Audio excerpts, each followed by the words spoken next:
All that ball picking just to do a review.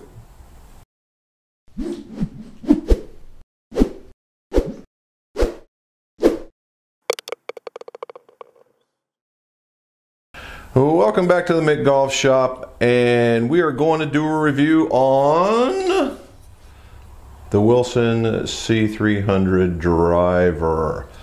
All right, let's get things started right. All right, a fitting, you need to get fit.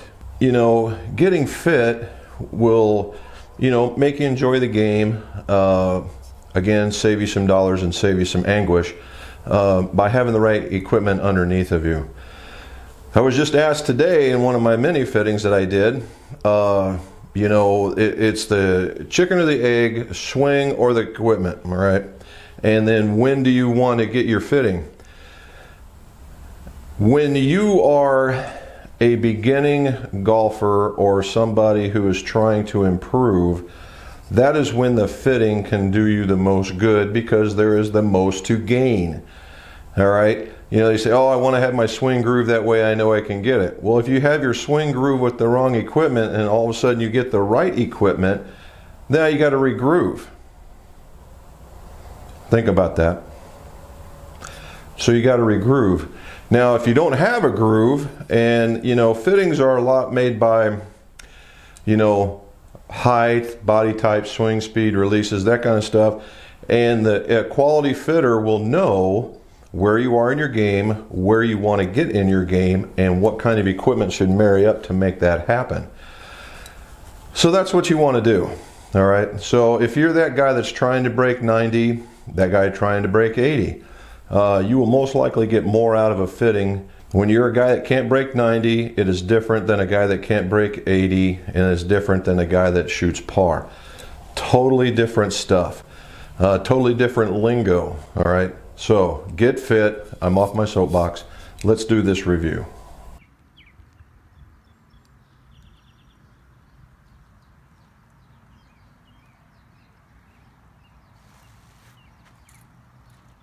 All right, C300 from Wilson. All right, Wilson's getting back into the driver game.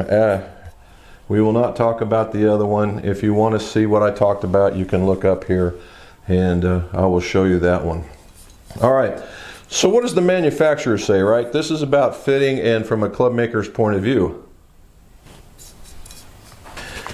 Just so happens I have got a little informational packet.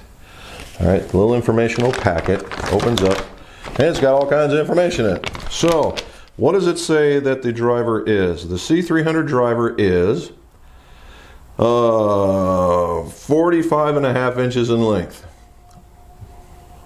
It is a deep 3.5. It's a lie angle of 58 degrees, and a 10.5 can go from 9.5 all the way up to 12.5 degrees of change.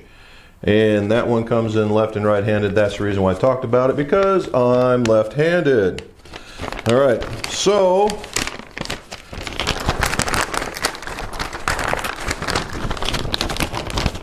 it's like folding a map. Does anybody do that anymore? All right, so again, I'm kind of picky about that stuff. So I put it to the test. I did the frequency, I did the loft and lie on this guy, once it's in here like that, did all the checks. So what did I get? Well, I got 45.5. I got 10.5. I did not get 58. I got closer to 60. All right, and yes, it was the lofts do change. All right, what else did I get? Well, what else came with the club other than just the head? Fujikura speeder, and it's the Pro, and it's the 58S, and it's the real one. And I have never been a guy that ever thought I could be good enough to use a Fujikura. But in this one I did, and I actually hit it pretty decent. Finally, it is capped off with a red capped lambkin crossline grip, and it matches up. Okay, and that's what it came out to be. So was it close? Yes. But was it dead on? No. And that could probably be true for most of them. But You ever heard that saying, when you're hitting a good club at the demo day, that's the driver you want because you may not get it again?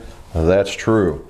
But, and like other companies, when this stuff comes in, I check it to make sure it's to the specs so that we don't have something really weird that people can't hit, or is just on the other side, it's too loose. All right, so let's talk about the club. All right, I made it small so we could see it. And I might show my B-roll for this, you never know. It has an astounding red color. All right, red being for Wilson.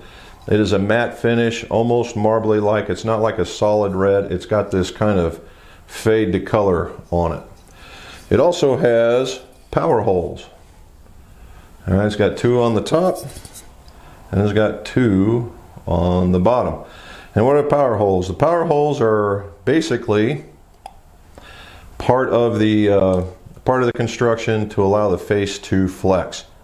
And I should be showing you a picture of what it looks like exploded over here.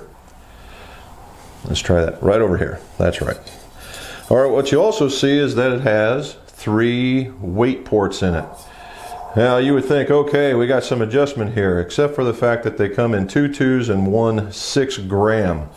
If you were truly using this for a change of direction, you would probably want something heavier in there, as far as and maybe not so much different and heavy, but you want change in weight. You know, in order to really make a significant change, more than 4 grams is probably needed. But in order to have this balance, you're going to need a whole kit in order to get where you want to go. So right now, with the 2 2s and the 6, it's just set straight up. And it hits pretty good. Now, if you wanted to do a quick tweak, you could put the 6 into the heel and put that one back there, and it might actually hit a little bit lower and allow you to turn it, maybe. Okay. It's also an adjustable head, as you can tell, and then it's got the PVD finish on the face. The bottom is really good. Now, I got to give props to Wilson on this one. As a whole, their cosmetic design, their technology has been right there. However, their cosmetics have been less than adequate.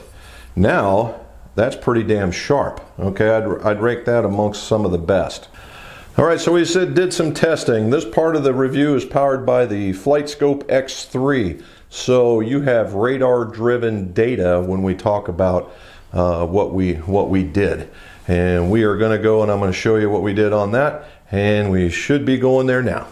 As you can see, I started with the pitching wedge, and then the 7-iron, the 5-iron, then I got into the 2 same Wilson heads. I just put 2 different shafts on there just to see what would happen. And as you can see, the second column here is the standard Fuji, and then I put an FX 250 red in there in the stiff flex, and this is what I ended up with.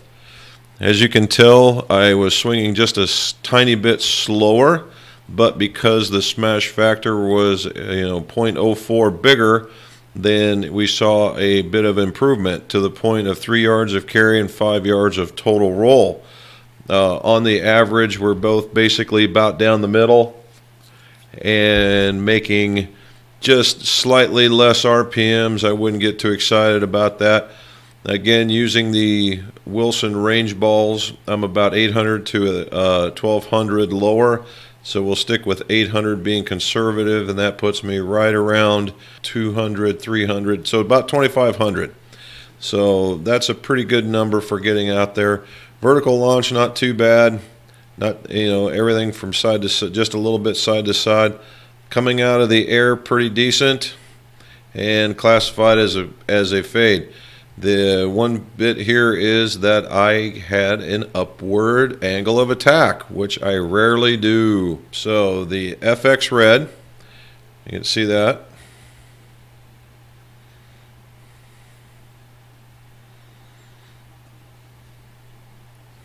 Definitely playable in just about any fairway. And then with the Fuji, once it converts over,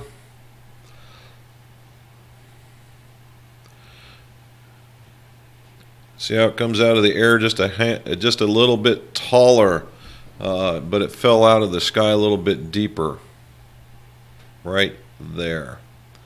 All right, so how did that look from a grouping perspective?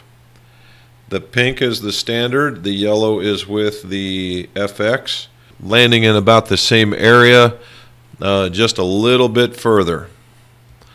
All right, so another important factor here is, well, how did I swing it?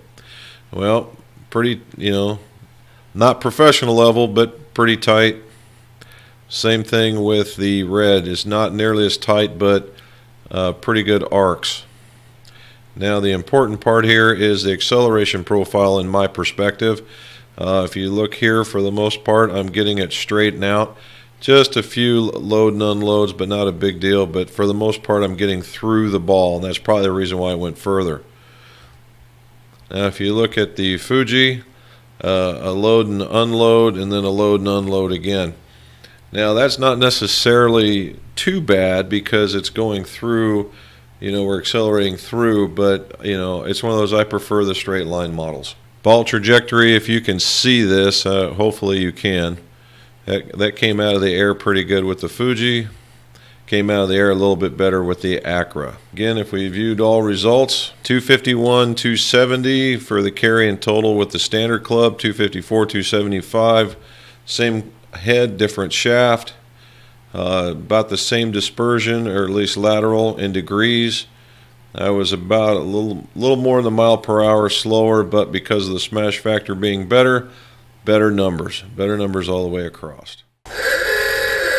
All right, final thoughts. This is what we're going to do going forward. I'm showing you the specs. I show you some how I deliver the club to the ball and how I feel about how it feels. Now, does the propaganda deliver, or does the club deliver on the propaganda? Therein lies the thing. In this particular instance, you don't see a whole lot of propaganda out there. And I think they're being quiet because of the next launch that's going to be happening. Do see some stuff about the irons though. However, bang for the buck, this guy is a performer. Now the C series is what they call the crossover, and fit those people that are underneath the bell curve, i.e. the largest portion of them, okay? You have some of the beginner golfers that may need something else and some of the better golfers that may need something else, but underneath the largest portion is under the bell curve. And this thing will play, okay? Is it going to be the longest club out there? No.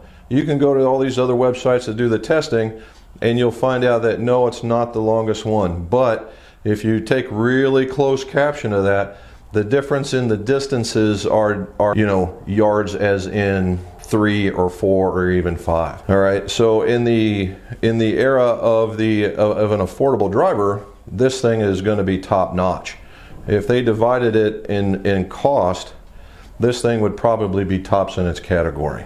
All right, the other part is, in another category on each one of these reviews, it's did it beat my Gamer? The answer is no, it did not. My Gamer was another 8 yards longer. Okay, and to me that's significant, but again, it's not in the same price point.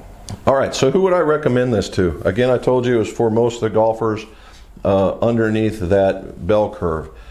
If you're that guy that's a sweeping kind of swing, may not be there, but all the rest of them, it would work very, very well. A little change in the weights, maybe a little change in the weights might help you out. A guy that does not like a thin driver, this is a taller face driver, and so the trajectories are a little more piercing. Something like, go for something like that. Again, I don't consider myself to be a good golfer whatsoever, but it does go. So certainly it could fit a handful of folks. The next one is, what would I do if I was putting it together? If I was fitting it for you, what would I do?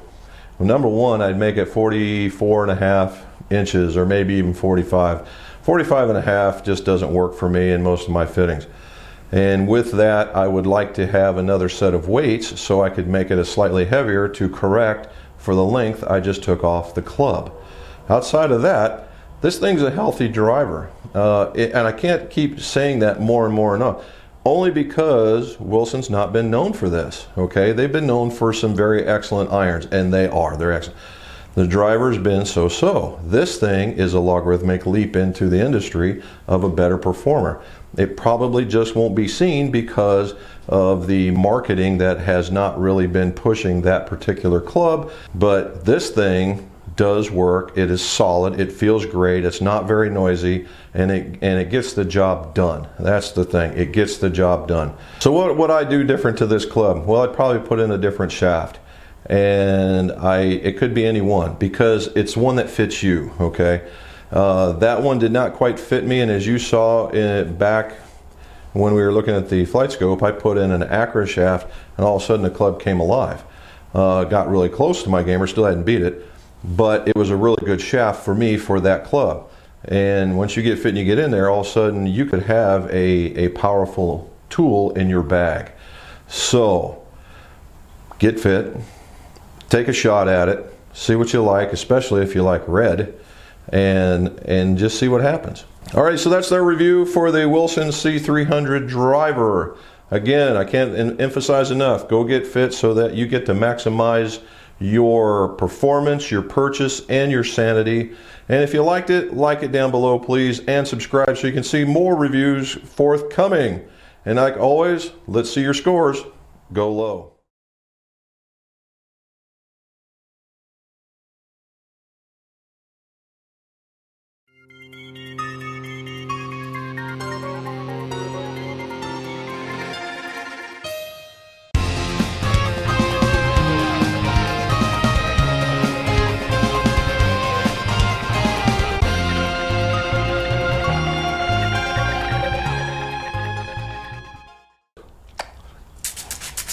You know what? It's really hard to talk making an air bubble. Seriously, I'm doing a damn video.